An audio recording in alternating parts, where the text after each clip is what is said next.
Hollywood has always been a place where most people believed dreams come true. In reality, nightmares run concurrently to the hopes of people that want to get their big break. We have learned that Hollywood is a place of make-believe where those that make money garner more protection than those of lesser importance. On this episode of True Crime Man's Dark Imagination, we'll cover 4 stories that have to do with unsolved or mysterious murders that occurred during Hollywood's golden age.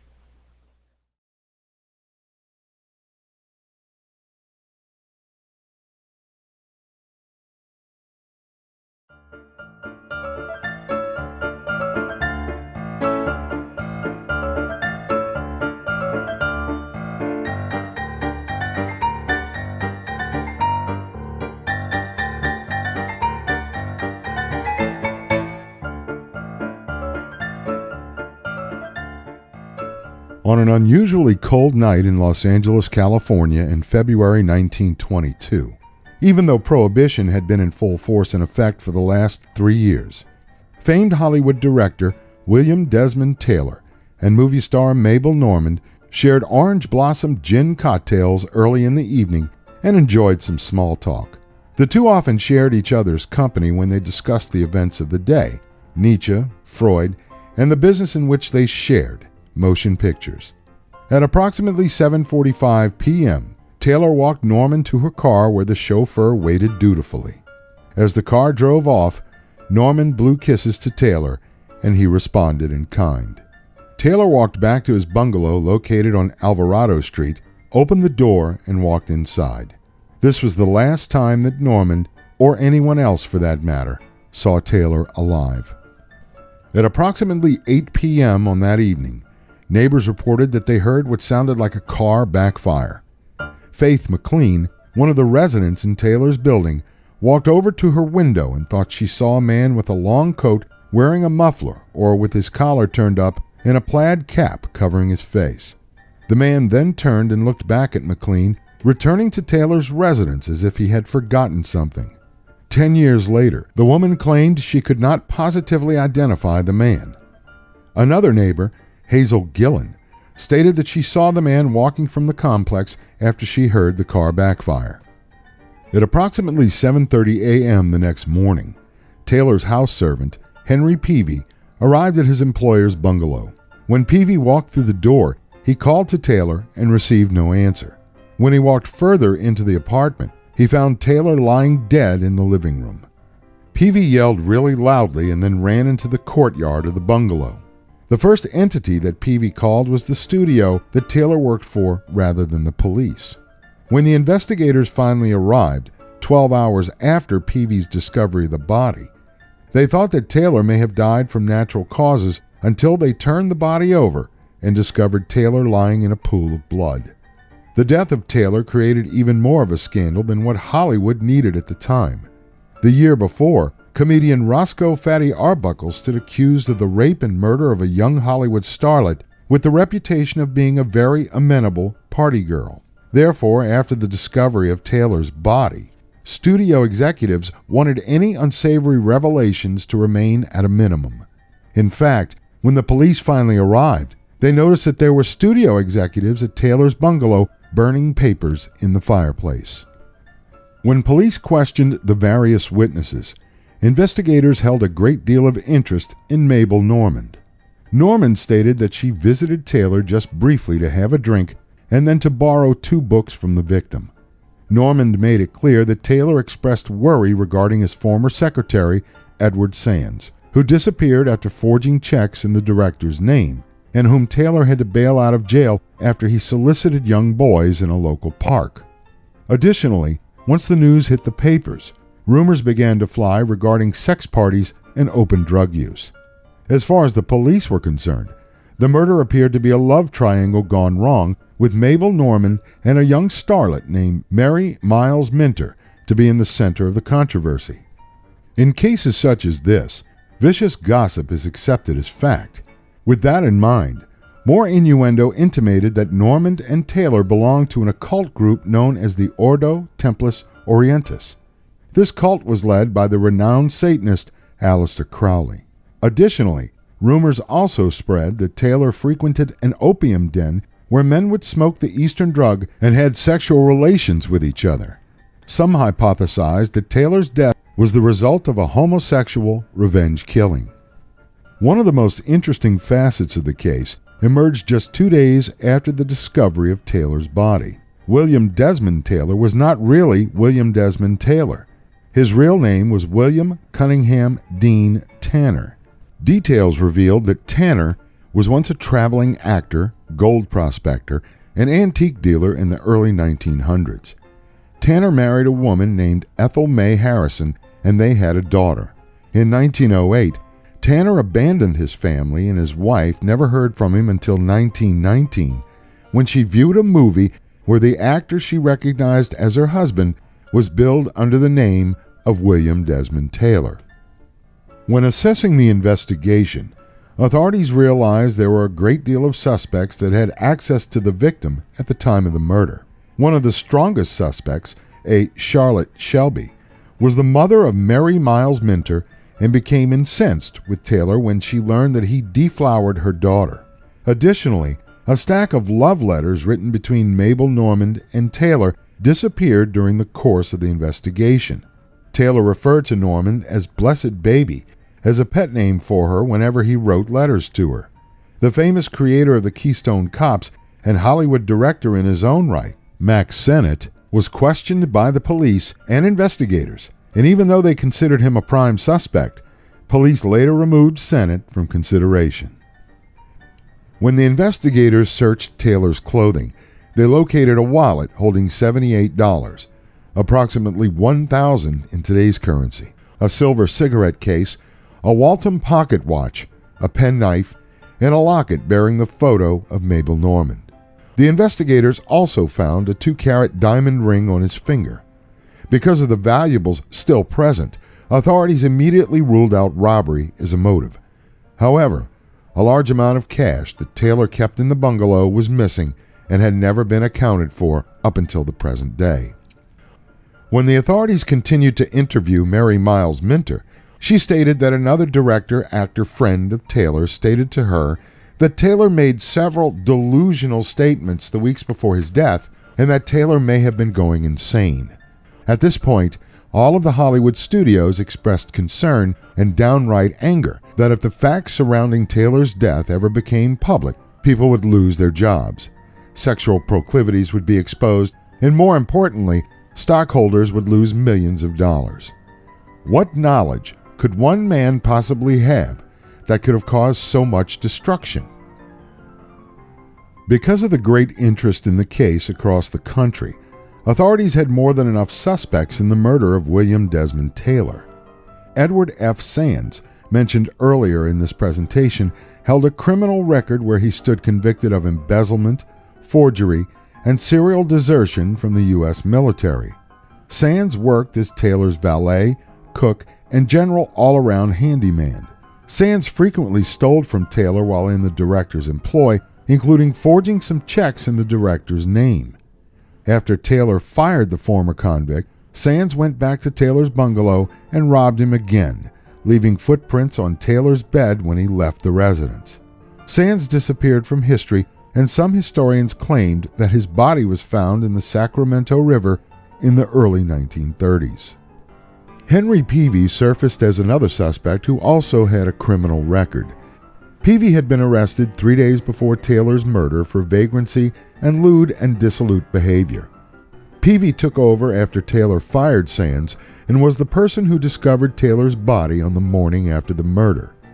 Taylor was slated to appear on Peavy's behalf in court on February 2, 1922, but unfortunately, someone murdered him. Authorities questioned Peavy extensively, but noted he provided no evidence whatsoever to the murder itself. Some reporters believed that Peavy knew more than he stated to police and reporters, and they decided to kidnap him in order to exact a confession. The ploy did not work. Peavy left Los Angeles for San Francisco a few months after the murder. In 1930, Peavy was confined to the Napa State Hospital with an advanced case of general paresis, venereal disease related to dementia, from a case of advanced syphilis. Henry Peavy died of advanced tertiary syphilis in December of 1931. One of the more obvious suspects, Mabel Normand, began a relationship with Taylor when Normand believed that Taylor could help her with her cocaine addiction. Whenever Normand experienced frequent relapses, it appeared that Taylor would become despondent over her struggle. One of the motives that investigators suspected may have strongly been the reason for Taylor's death is that he may have met with federal investigators to give them information on Normand's cocaine suppliers. Normand's dealers may have learned of the meeting and ended Taylor's life due to his willingness to end their business. Taylor must have suspected that he placed his life in danger for wanting to end Normand's suffering, as well as ending some of the drug trade in 1920s Hollywood. Normand may also have suspected who may have been the killers, but kept quiet. On the night of the murder, Normand left Taylor's residence at approximately 7:45 p.m. in what has been described as a happy mood. When she left Taylor's residence, she carried a book in her hand, and little did she know that would be the last person to see Taylor alive. After a long and arduous interrogation, investigators no longer considered Normand to be a viable suspect. During Taylor's funeral, Normand wept openly. Her life continued as Normand made more films in Hollywood throughout the 1920s, but she died of tuberculosis on February 23, 1930. On her deathbed, Normand asked a friend, "Do you ever think they'll find out who killed Bill Taylor?" One of Taylor's neighbors, Faith Cole McLean, lived in the same building as Taylor along with her husband, actor Douglas McLean. Authorities believe that Mrs. McLean saw Taylor's killer and could identify him, or her. At approximately 8 p.m. on February 1, 1922, McLean stated that she and her husband were startled by a noise, and when she went to investigate, she opened the front door of their bungalow and spotted a man dressed like my idea of a motion picture burglar. Mrs. McLean stated that the person walked out of Taylor's bungalow and then immediately turned around and headed back into the bungalow as stated previously, as if he forgot something when leaving Taylor's residence. When she finally got to see what the mystery person looked like, she said it appeared as though the person was wearing makeup and walked effeminately, as if the person was not a man at all. Police also expressed interest in a studio executive named Charles Eiton, general manager of Paramount Studios.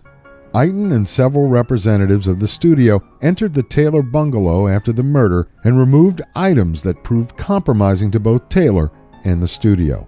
Eiton accomplished this either before the police arrived or immediately after they entered the bungalow with police permission. As mentioned previously, authorities considered Mary Miles Minter a suspect, but after a lengthy interrogation, removed her from the suspect list. Love letters from Minter to Taylor had been discovered in the bungalow and demonstrated that the young girl, 19 years old at the time of the alleged affair, was smitten with Taylor. Newspaper reporters alleged that a sexual relationship existed between the director and Mary Miles Minter, but this has been historically discounted as merely a teenager's crush of unrequited love. Because of the publishing of the letters in the newspapers, it shattered Minter's wholesome image and, more or less, portrayed her as a vamp. After Taylor's death, Minter only did 4 more films for Paramount, and the studio never offered her another contract. Other studios wanted her to act in their movies, but being that Minter was never comfortable as an actress, she married a millionaire in 1957 and lived in the lap of luxury until her death in 1984. Police next focused on Charlotte Shelby, Minter's mother, who was a former Broadway actress and what can be described as a typical stage mother. At the age of 5, her daughter, Mary Miles Minter, accompanied older sister Margaret on an audition, only because no babysitter was available, and was noticed by the director and given her first part. After this, she was frequently employed, widely noted for both her talent and visual appeal. In 1912, to avoid child labor laws in Chicago while her 10-year-old daughter was appearing in a play, Shelby obtained the birth certificate of a cousin and changed Juliet's name to Mary Miles Minter. She made her first feature film in 1915 at the age of 13, after which her career steadily grew. At the time of the Taylor murder, Shelby became evasive and appeared, at least in the opinion of authorities, to be untruthful with a lot of things. Authorities seemed more interested in Shelby due to the fact that she did have a motive, and they later discovered that she owned a .38 caliber revolver that required unusual rounds. This was the same type of weapon that killed Taylor that she allegedly threw into a Louisiana bayou. It has been assumed that Shelby not only worried about how Taylor may have influenced her daughter, but Shelby may have had designs on Taylor herself. Shelby traveled outside the United States in an effort to avoid any inquiries as to her involvement or press coverage with the Taylor murder. In 1936, in an argument with her other daughter, actress Margaret Shelby, the daughter accused Charlotte Shelby of the murder during a violent argument that the two had at the time. Because of Shelby's social relationships with the District Attorney's Office of Los Angeles, although strongly suspected of being the murderer, the DA's office declined to pursue the matter against Shelby. 20 years after the murder, LA County District Attorney Byrne stated that not enough evidence existed to bring Charlotte Shelby to trial. Fitz advocated preserving the evidence accumulated for the case until such time when there may be a break in the case. Unfortunately, the evidence has since disappeared. Charlotte Shelby died in 1957, and in 1973, Fitz committed suicide. Margaret Gibson was a film actress that met Taylor when she first came to Hollywood. In 1917, the young actress was indicted for prostitution and opium distribution. Gibson later changed her name to Patricia Palmer. At the time of Taylor's murder, Palmer was 27 years old and soon got work in a number of films produced by the famous players Lasky. In 1923, police arrested and jailed her on extortion charges. The charges were later dropped. In 1934, in her own words, Palmer fled the country to the Far East and married an oil executive. Her husband, Elber Lewis, died as a result of an attack on the oil refinery at Penang in Malaysia during World War II. Lewis left Palmer with a small pension that she lived on until her death in 1964. It was right before her death that she confessed to the murder of Taylor. Palmer had recently converted to Catholicism in front of a priest, although no evidence existed that she ever had anything to do with the murder. Although evidence should have been sequestered, most of the documents and evidence as of this presentation are missing. As a result of the Taylor case, several others that occurred during the 1920s, including Fatty Arbuckle, studios began putting morality or moral turpitude clauses within actors' and directors' contracts. This meant that anything regarding the lack of an individual's moral compass could spell cancellation of the contract, putting the actor or director out of work.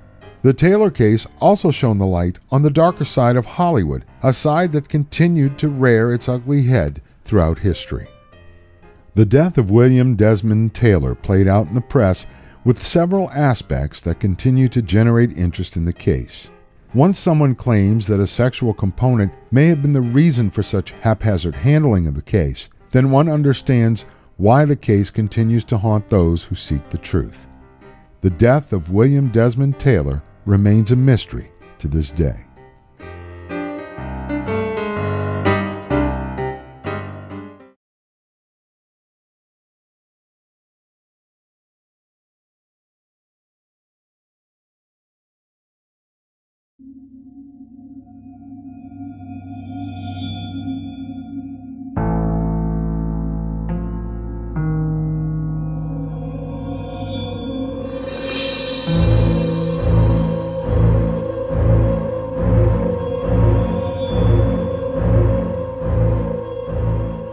On November 16, 1924, an extravagant yacht known as the Oneida made her way from Los Angeles to San Diego. This vessel was owned by William Randolph Hearst, the New York newspaper mogul who used his yacht for a special birthday party. This special party was for Thomas Ince, a Hollywood innovator who began Paramount Studios, and most of his changes in how studios are run are still used today. Hearst contemplated buying Paramount Studios and taking control of the entity, and Ince would be his advisor. On this particular Sunday night, all that would change. The guest list was very distinguished for this party, but it was not just any party. Thomas Ince was celebrating his birthday. Charlie Chaplin, Marion Davies, Eleanor Glynn, and later gossip columnist Luella Parsons, and Eleanora Ince, Thomas's wife, among other financial and celebrity influencers who attended the party. Hearst never drank alcohol and was a teetotaler, and everyone knew not to drink in his presence. The Hollywood crowd that inhabited the boat were used to drinking and snuck their own hooch into the party. At some point in the evening, Ince complained that he was not feeling well. A physician on the yacht at that time, Dr. Daniel Goodwin, stated that Ince began to feel ill after dinner and immediately tried to get Ince to a hospital on dry land to test his malady. Once the boat docked, Dr. Goodwin accompanied Ince to a local hospital, then to Ince's home, where he passed away of heart failure on November 19, 1924. Dr. Goodwin signed an incomplete death certificate, and Ince's body was cremated. Both of these actions were against California law. Ince's cause of death, as being a heart attack, was the official story related to the media of the day. But the next day, a newspaper headline in Los Angeles appeared to state, "Movie producer shot on Hearst's yacht." Although the coroner's report had not been issued, Ince's body had quickly been cremated. The story told through newspapers and then perpetuated by some of the guests on the Oneida held a scandalous component. The famous guests on the yacht that weekend served to protect themselves, and certainly Hearst could never be suspected in anything so scandalous. Charlie Chaplin allegedly telegrammed his longtime valet, Toriachi Kono, to meet him at the quay in San Diego.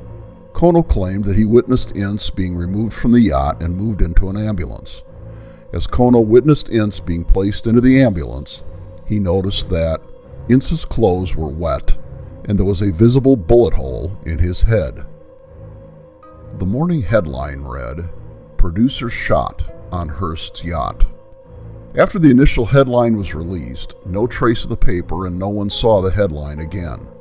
Most of the guests even stated that they had other plans that weekend and averred that they had not even been near the docks. Authorities never questioned the guests, even though the district attorney's office opened an investigation into the incident. The DA for San Diego, Chester C. Kempley, stated that he was satisfied with the explanation of Ince's death by heart attack. Therefore, DA Kempley refrained from conducting any serious investigation. If the accepted story was that Ince died from a heart attack, where did the cover story come from that Ince sustained a gunshot wound to the head? Marion Davies, the mistress of William Randolph Hearst, appeared to be flirting with none other than Charles Chaplin. Chaplin had a reputation for such lascivious behavior through the years he spent making movies in Hollywood. The incident that is most widely accepted is that Hearst always exhibited behavior of that of a very possessive and jealous man. He believed that Charlie Chaplin had designs on Davies and, in fact, made his move on the actress that night. In a confrontation with Chaplin, Hearst pulled a revolver and fired at Chaplin, missing him and instead fatally wounding Ince. Hearst held no animosity toward Ince, but the scandal had to be quelled before the truth became known. Is this what truly transpired? Only the people that were there that night know the truth, and all of them have since passed on. The death of Thomas Ince became one of those Hollywood legends that defined the disposability of human lives for the sake of the almighty dollar.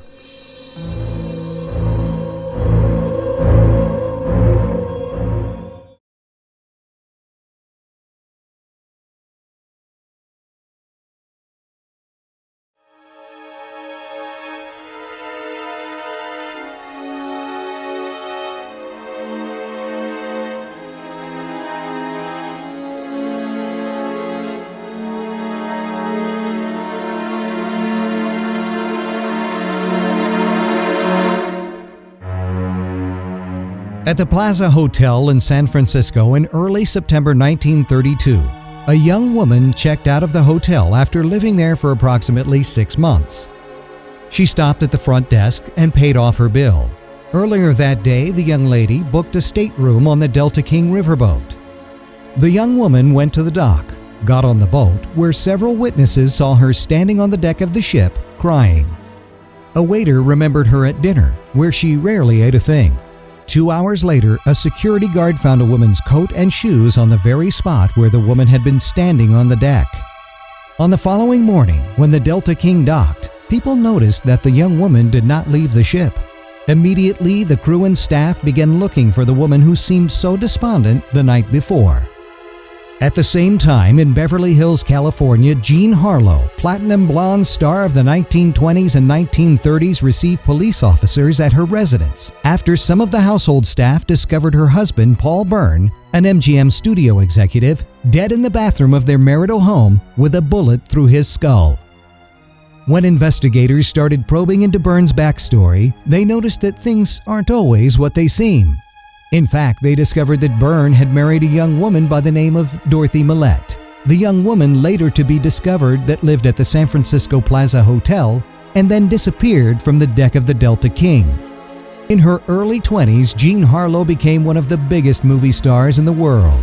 The movie Hell's Angel, a production from billionaire Howard Hughes, launched Harlow to stardom with her curvy figure and platinum blonde hair. When her star rose, Harlow met Byrne, who was from Germany, who convinced MGM to sign the young star. It appeared from his connections that his friendship or courtship could further the rising star's career. In fact, Byrne believed that Harlow could make a career as a serious actress rather than just pretty face on the screen. In July of 1932, after a brief courtship, Byrne and Harlow married. The couple had only been married for 2 months when the maid found her husband's dead body in the couple's bathroom. As in the Taylor murder, the first call went to the studio instead of the Los Angeles Police Department. Once the studio executives went to the Byrne-Harlow residence, they spent 2 hours combing through the residence to sanitize any evidence that may be discovered. The MGM fixers spent the rest of the day developing what their spin would be to the media in order to protect Harlow. What the studio did not count on was the dogged determination of the investigators on the case. When they contacted Byrne's insurance agent, a man named George C. Clarkin, they learned that Byrne never divorced his first wife, Dorothy Millette. Byrne kept the marriage a secret and never mentioned her to anyone. Clarkin believed that Miss Byrne had died in a sanitarium. Police discovered that Byrne met Millette when both worked as actors in Toronto, Canada. Their courtship was also whirlwind, and they married a short time later in New York City, where Byrne pursued a career in stage management. Just then, Millette became very ill and had to move to a sanitarium. Byrne then moved to California, and it was never clear whether both of them agreed to this move. Even though Byrne began the rise at MGM as an executive, he continued to support his wife back in New York. He sent her a monthly stipend of approximately $350, $5,000 in today's dollars, and Millette stayed at the Algonquin Hotel. Byrne continued to support her even up until the time that he and Harlow got married. Several letters were found in her baggage on the Delta King that Byrne signed, "My love and best wishes always." On September 14, 1932, 2 fishermen discovered a body in the Sacramento River. The body was that of a young woman later identified as Dorothy Millette. A week prior to the discovery of her floating body, the newspapers began to refer to her as the Ghost Wife. Rumors spread that witnesses claimed to have seen a woman with Byrne the day before he committed suicide. Some theorized that Millette met with Byrne, murdered him for one reason or another, perhaps that he committed bigamy, then went on the run to San Francisco.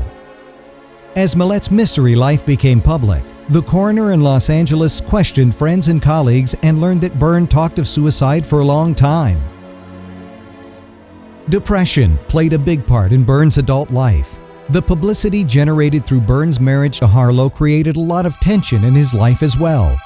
The fixers who appeared at the marital residence before the police hinted that Byrne may have been unfitted for marriage, so to speak, and that he may have been unworthy of marriage to such a siren as Harlow. At the coroner's inquest, Byrne's personal physician knew what may have been the cause of the patient's despondency. Dr. Howard P. Jones stated that with respect to his patient, he would not disclose Byrne's condition. Innuendos surfaced that Byrne suffered from some form of erectile dysfunction, and Harlow teased him about it. After confirming Millette's identity, authorities investigated her further and learned that she knew that Byrne changed his will to make Harlow his sole beneficiary in the untimely event of his death. This made Millette a pauper almost overnight and would, in fact, provide a motive for her to murder her estranged husband. However, there has never been any substantial evidence that she did so. The timeline of events made it impossible for Millette to have murdered Byrne in the wee hours of the morning and then returned to her hotel in San Francisco, where someone witnessed her walking in the lobby by noon of that day. So who may have been responsible for the murder? Did Jean Harlow murder her husband over some failure in the bedroom? To this day, there has never actually been a satisfactory explanation as to the cause or causes of Byrne's death. Harlow went on to marry a year later, her third, that ended in divorce only after 12 months. In 1937, at the age of 26, Harlow collapsed on the set of the movie Saratoga. Doctors at the studio believed Harlow was merely suffering from the flu, but then her symptoms became more virulent. Loss of vision, bloating, and gray skin. When a second doctor was summoned to the studio, he realized that Harlow needed to be hospitalized immediately due to kidney failure. Less than 6 days after the diagnosis, Harlow slipped into a coma and passed away. MGM closed for the day of her funeral. Harlow was not interred next to her husband Paul Byrne. Dorothy Millette lies buried at East Lawn Memorial Park in Walnut Grove with her headstone reading, Dorothy Millette Byrne.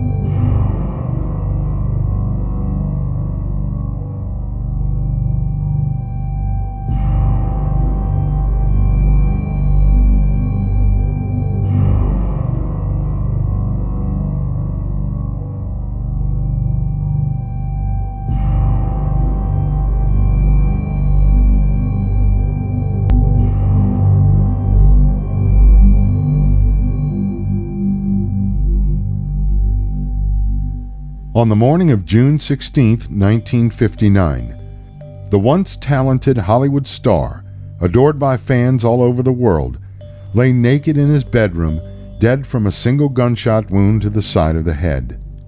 The people that attended a get-together the night before in the downstairs living room stated they were too drunk to remember hearing anything, much less the gunshot that ended the idol's life. His then-girlfriend sat downstairs with two friends as her paramour allegedly decided to end his life. When authorities arrived to perform a cursory investigation of the crime, they found the victim lying naked in a pool of blood, a weapon between his feet, a shell casing underneath the body, a bullet in his brain, and a thick spray of his gore stretching up to the wall to the slanted ceiling.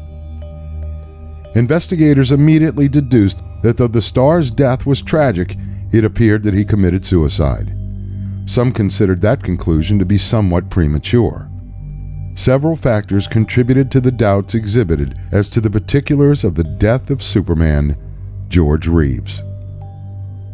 George Reeves was born George Kiefer Brewer on January 5, 1914, in Woolstock, Iowa, a small farming community approximately 83 miles north of Des Moines. As an only child, George's father, Don Brewer, divorced his mother not too long after his birth. Soon thereafter, George's mother, Helen Brewer, moved her and her infant son to Pasadena, California. Being there only a short time, Helen met one Frank Basolo, and subsequently the two were married. Frank then adopted young George, and the young boy became known as George Basolo. After he graduated from high school, young George enrolled at Pasadena Junior College, where he pursued music and acting. George also joined the choir, playing the guitar and performing in different college productions. At the age of 21, in 1935, George joined a very popular and prestigious theater, the Pasadena Community Playhouse, where he appeared in various productions over the next 4 years. In 1939, casting agents for the famous Hollywood producer David O. Selznick were looking for young talent to star in his epic production of Gone with the Wind. The agents approached Reeves to read for a small part, and he was cast under a different name, Brent Tarleton. Because Reeves did so well in such a small part, Warner Brothers awarded the young, handsome actor with a contract. After this break, Brent Tarleton became George Reeves. After signing the contract, Reeves appeared in some minor roles until 1943, when Warner Brothers cast him as a wounded World War II soldier who fell in love with his co-star Claudette Colbert in the movie So Proudly We Hail. With the U.S. now embroiled in World War II since 1941, Reeves decided to join the Army and play his patriotic part. As an actor, Reeves was assigned to a special theatrical unit of the U.S. Army Air Corps, where his superiors assigned him to training films for the armed services, including the dangers of venereal disease.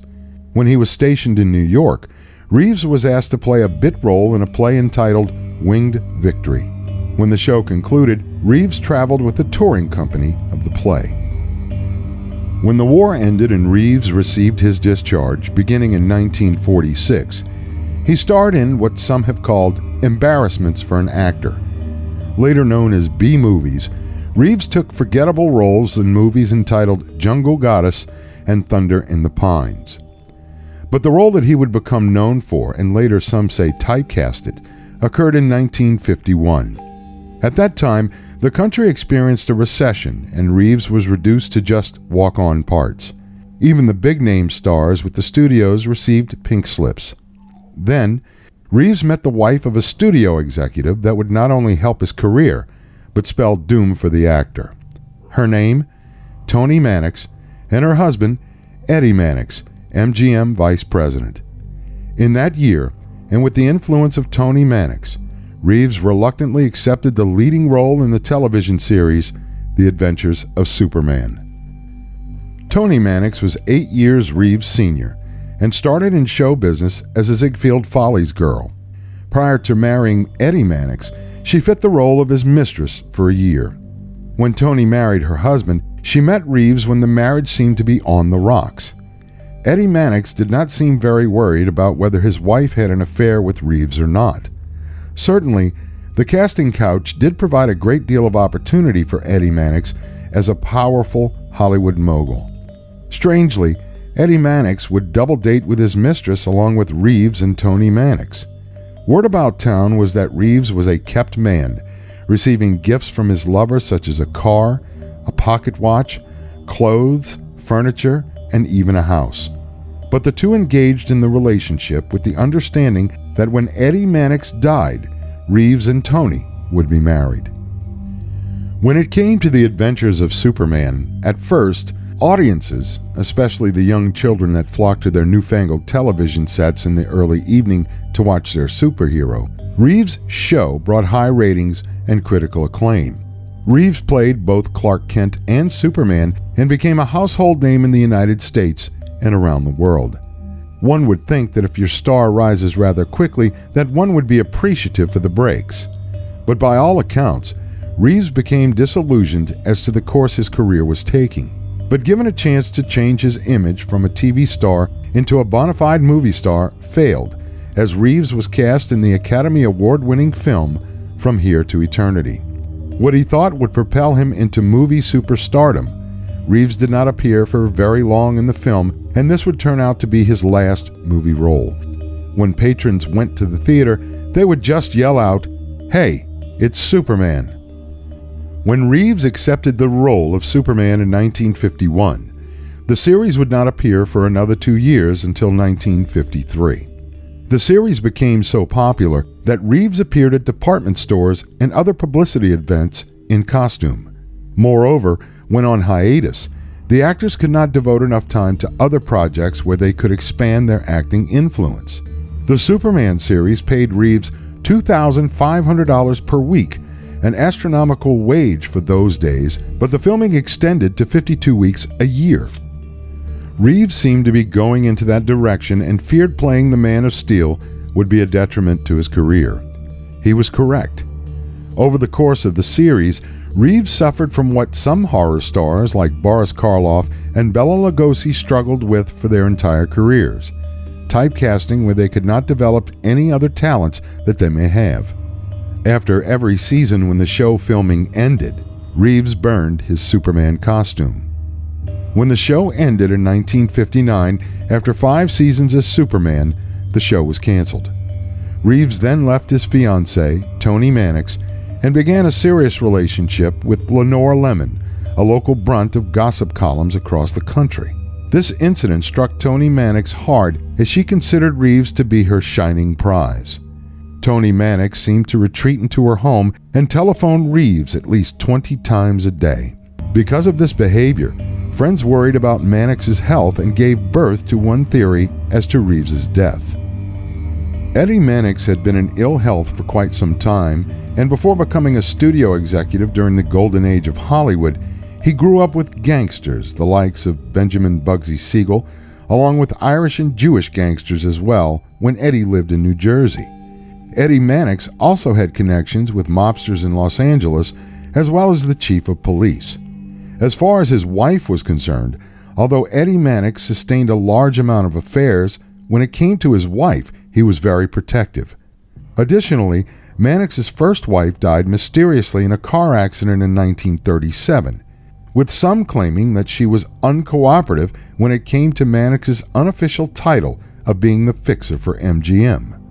Unofficially, Mannix quelled rumors about reckless affairs, drunk driving arrests, wife beatings, drug arrests, and union disagreements.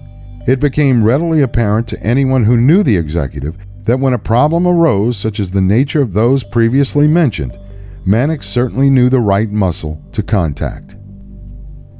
On the night of June 15, 1959, Reeves and Lemon sat at the residence located at 1579 Benedict Canyon Drive. The two lovers were joined by writer Robert Condon, who had been staying with the couple. At approximately 1 a.m., Reeves was in bed when more guests arrived at the house. Drinking permeated most of the evening, and the group that gathered in the living room became very loud, forcing Reeves to trek downstairs to yell at the guests to keep the noise down. Reeves then apologized and went back upstairs to his bedroom. Allegedly, Lemon commented that he's going upstairs to shoot himself. Lemon explained her comment to the other guests when she also said, "See, he's opening the drawer to get to the gun." Suddenly, all of the guests heard what sounded like a gunshot. Lemon confirmed the morbid activity when she finally told her guests, "I told you, he shot himself." By this time, the guests, including Lemon and Condon, were very drunk. According to the police reports, Reeves allegedly shot himself at approximately 1:59 a.m. The guests failed to call the police for over 45 minutes following the sound of the gunshot. After the police were called and they arrived a short time later and noticed that the witnesses' reflections were not that clear. When investigators walked into Reeves' bedroom, they noted him laying naked in a pool of blood, a Luger between his legs, and a shell casing underneath his corpse. Although the coroner's assessment concluded suicide, questions remained with the actor's friends and colleagues as to whether he actually committed suicide, or was there something more sinister afoot. Several things occurred during the investigation that caused doubt as to the official story of Reeves's death. Firstly, when investigators further viewed the crime scene, they noticed 4 bullet holes in the floor of his bedroom. Secondly, the coroner noted that Reeves sustained bruising all over his body. And finally, shell casings were located all over the bedroom in some very strange places. When looking at Reeves's death, investigators, friends, and colleagues alike believed his death was no accident. Theories abounded as to who may have been responsible. It is almost certainly feasible that his ex-lover, Toni Mannix, had more than motive to execute Reeves. After all, her husband did have connections to the underworld that held no compunction to killing someone for money. On the night before the incident, Reeves and Lemon went out to dinner and drank heavily, while leaving Condon at the house around 11 p.m. Reeves went to bed alone around midnight and did not return to the living room until he complained about the noise made by the neighbors and Lemon at approximately 1 a.m. in the morning on the 16th. The list of neighbors included Carol von Ronkel, Condon's married girlfriend, and William Bliss, member of the community, but unknown to the rest of the people there. After Reeves complained, he then apologized to the rest of the room and returned to his bedroom upstairs. When police confronted Lemon as to what she stated to the others prior to hearing the shot, she stated she was just drunk. William Bliss was the first one to run upstairs and discover Reeves's body. After Reeves's death, his mother firmly believed that her son was murdered. She based this on the fact that after the police sealed the house as a crime scene, Lemon went back to the scene, broke the tape, and left for New York with over $4,000 in traveler's checks. She never returned to Los Angeles. Although the mystery remains as to whether George Reeves's death was suicide or murder still raises speculation. As she lay on her deathbed, Toni Mannix allegedly confessed to her priest that she had Reeves murdered. Her confession never stipulated how Reeves could have been murdered with a house full of witnesses. Lenore Lemon had frequently been suspected of murdering Reeves after she gave her statement to the police with several holes for researchers to investigate. She claimed that the neighbors got to the house that night and she and Reeves were involved in one of their massive fights. Lemon claimed she fired a shot from the weapon used in Reeves's death into one of the living room walls. 30 years later, Lemon admitted to an interviewer that William Bliss made up her statements to make the story more interesting, but she never claimed ownership of the morbid predictions prior to Reeves's death. As far as Lemon protruding as a suspect throughout this mystery, if Reeves's death was ever considered a homicide, the evidence is scant. Can we take at face value that perhaps the normal human emotions that face aging actors overcame Reeves to the point where he killed himself? Utilizing common sense and some investigative techniques, although there are several factors here that demand more investigation. Unless there is a statement or confession that one can deem authentic, the death of Superman will remain a mystery.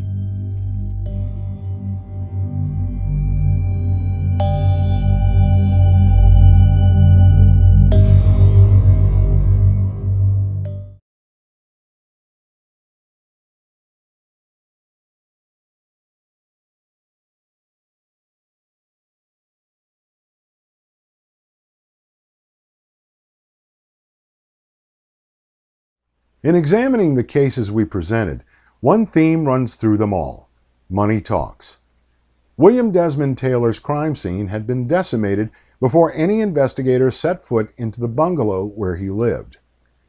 What seemed more important to the powers that be was to protect an investment, and if that meant to keep evidence from any prying eyes as to the identity of the culprit or culprits, it saved them a load of embarrassment. William Randolph Hearst, the tycoon who made more money than anyone in the 20th century, may have exhibited murderous jealousy that cost the life of an innocent man. Again, the truth remains hidden and will probably remain that way, although that seems the only plausible explanation of Thomas Ince's untimely death. In the case of Paul Byrne, it seemed that he wanted to be someone he could never really achieve. Having married one of the most sensual, sexiest stars in Hollywood at the time, Jean Harlow certainly achieved what she wanted by betting an executive such as Byrne. After all, Byrne was the convincing factor that begged MGM to sign Harlow. Thereafter, she became one of the larger-than-life icons in Hollywood. Byrne will forever be known as a bigamist who betrayed his first wife with the sole motive of building his career and gaining bragging rights. If his sexual dysfunction had anything to do with his death, assuredly, it still stands as one of the most enduring yet embarrassing legends of Hollywood. As for George Reeves, it is undeniable that the Superman role certainly typecasted the actor from that point forward. Understanding the seriousness with which Reeves considered his career, his despondency over that label could cause someone, anyone, to commit suicide. All of the factors surrounding Reeves's death make for a great Hollywood murder mystery. In fact, in 2006, the movie Hollywoodland took a lot of literary license in producing what happened during that tragic event. But unless there is further evidence that may emerge, one must accept this, also as a Hollywood legend. Thank you for joining us for this episode of True Crime, Man's Dark Imagination.